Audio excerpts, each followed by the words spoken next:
Frédéric Cuvillier, le ministre des Transports, qui est venu participer à cette grande fête des 20 ans d'Eurotunnel. Alors Eurotunnel a 20 ans, Frédéric Cuvillier, mais c'est une vieille histoire, ça faisait plus de 200 ans qu'on y pensait à ce lien transmanche. Eurotunnel a 20 ans, mais le projet a des siècles.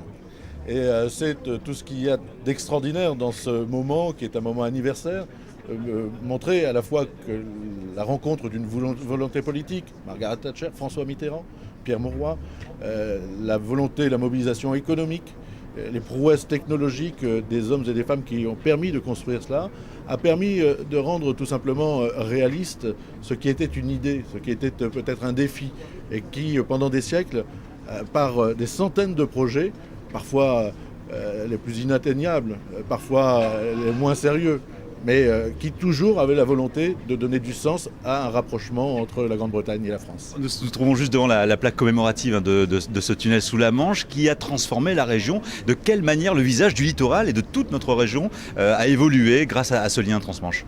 On le voit, la Côte d'Opale est désormais une région où la compétitivité, par l'intelligence, par la qualité des infrastructures, dans une région qui elle-même est une région de transit, qui est une région de transport sous toutes ses formes, et qui est une région de logistique, donc qui est le cœur même, le cœur battant de l'Europe, eh bien la Côte d'Opale a pris sa place. Nous sommes à côté du détroit du monde le plus fréquenté.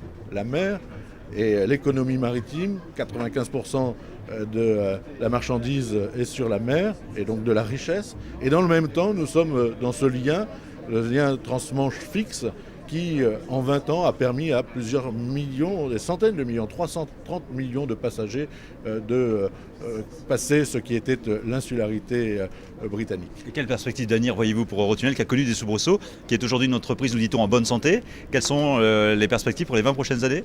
Lorsqu'on a 20 ans, on a des projets.